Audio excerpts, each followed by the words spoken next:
Hi, welcome to PMO Box. Today we're going to go and have a look at our RAID log template. Now, RAID log stands for risk, assumptions, issues, dependencies. But in our template, we've also added in change request. Now, with this is for those who just want to track the key things. They don't want to track any milestones or a project plan per se, just the key items. So what's your key risk? What are the assumptions on the project that you want to keep a track of? What are the issues, key dependencies, and change requests? Now, most of these, the tabs are quite self-explanatory, and I won't go through each and every single one of them, but I'll just touch base on a couple of things. So the first one, I'm also going to include in this template is a snapshot, but I'll come back to that. So the first one is risk.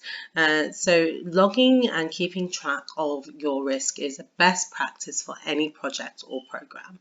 And it's important that you give each risk a unique identifier, because risk, especially if you're on a long project, an average project length is between 6 and 12 months or 18 months in some cases of a program. So you're going to have risk coming up all the time. So it's important to keep a unique identifier for your risk log. So we've got a reference in here, and the XX kind of stands for, well, whatever project it relates to. So, for example, if you are working a project called BUL 17, the project ID is BUL 17. So that is BUL 17's first risk, number one risk, and so forth and so forth. An easy way of updating that could just be to copy it down, really. Copy it down all the way through, and then you see, yeah, he updates it for you. So the project name is ITV Sellers. Who's the owner of the risk? What date was the risk raised? And the description of the risk. So but making sure that you also have the impact. So your risk here is unable to hire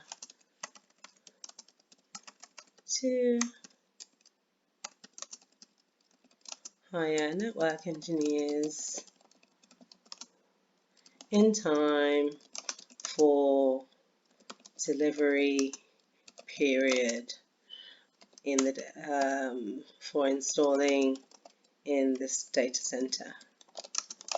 The impact will mean project will be delayed and additional cost required for another delivery window. So you described what it is, and you describe what the impact is, which is the main thing of a risk. So what's the probability of this risk occurring? Well, at the moment, it's just median because you have certain things in place, but the impact will be quite high. And so what's your mitigating actions? Increasing. So here you put increasing job adverts by 30%, and also hired external job advertising agencies.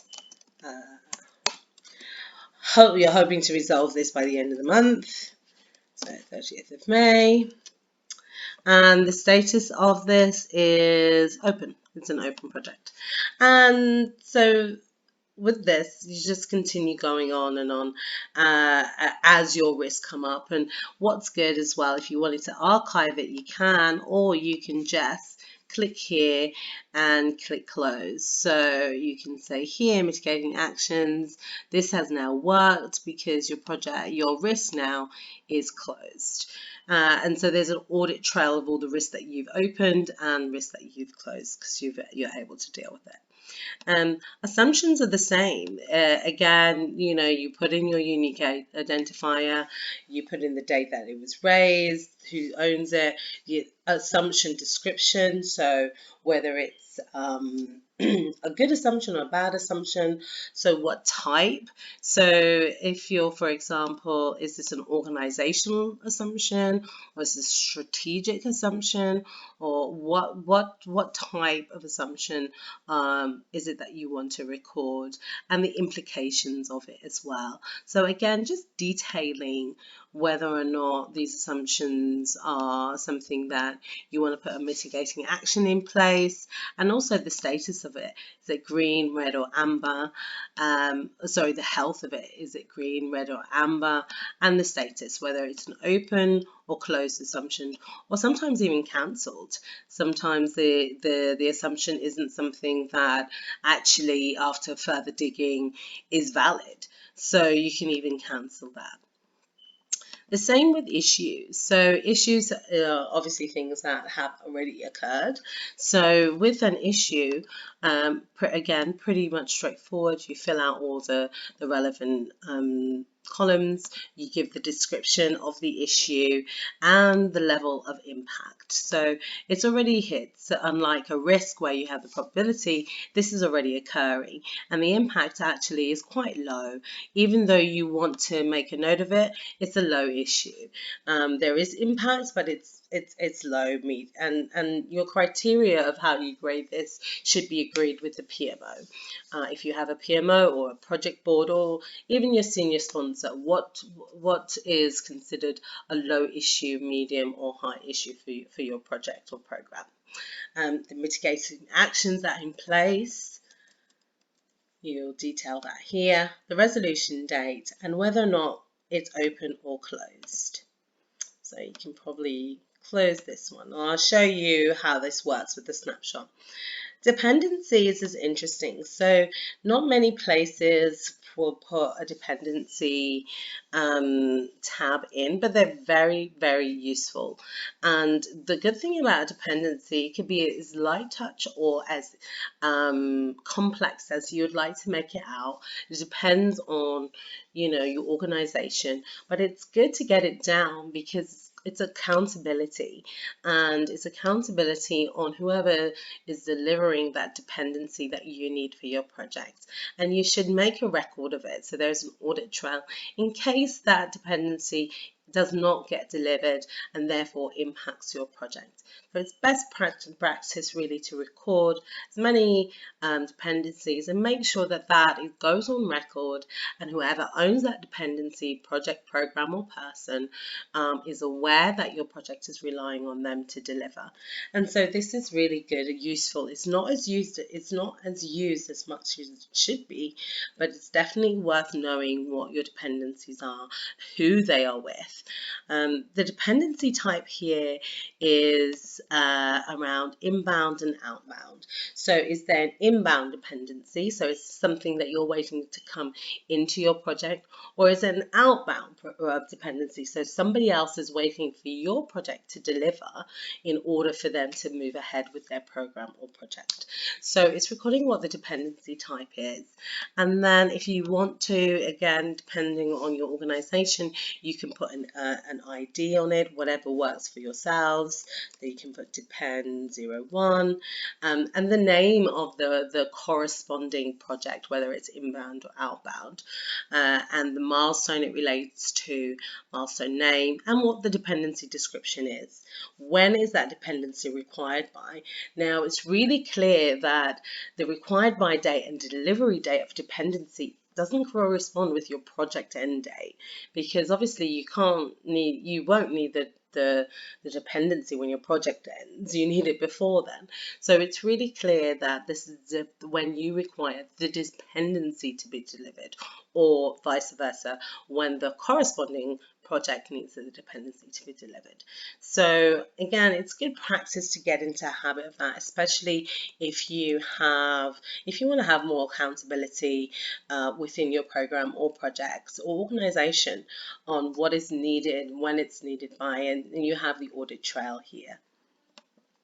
The next one is change requests. Now, change requests is quite common in most projects, especially long ones, more than 10, 12, 10 to 12 months. Now, this isn't change as in operational change.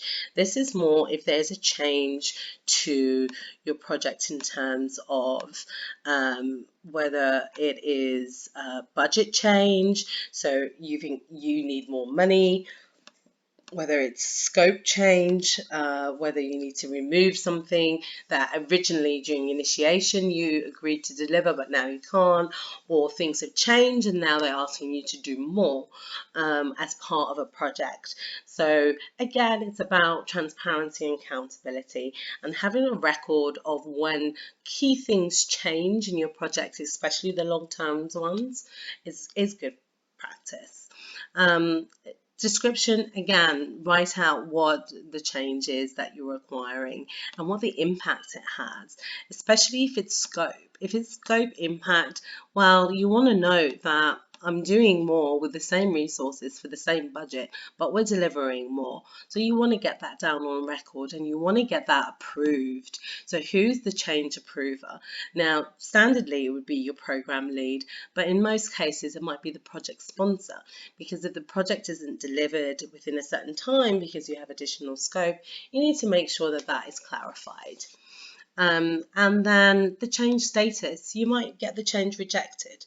If they say, no, actually, don't do the additional work, do what was originally set out. You want to again make sure that that has been recorded, because you don't want to get to the end of the project and people have assumed that your project's going to deliver something, but it was decided that you weren't going to deliver. You want to make sure that that's on record and it's part of your audit trail for your project. So whether the change is rejected, if it's pending, you're still waiting, if it's been approved, again, you've got an audit trail of the approval and any comments to go with that. Now, what we've done here is created a snapshot. So if you are managing this with lots of risk and lots of assumptions and dependencies, you can again just see it as a snapshot, what you have, and it's all dependent. You don't have to update anything. It's all done automatically, and it's just based on what you have open. So how many open risks you have. At the moment, it says 0. So if we go over here and we make this one open, you will see that it will say you have 1 open risk.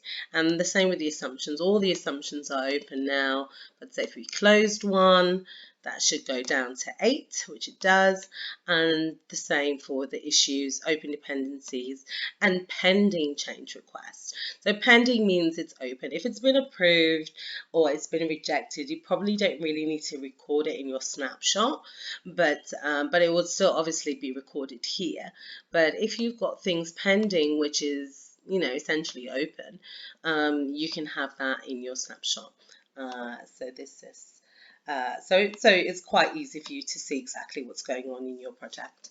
So that's our RAID log. If you have any questions, please do email us on contact us at the PMO box, or if you have any if you want to join our mailing list, where we send out regular updates on quick tutorial sessions or quick fixes to the tutorials.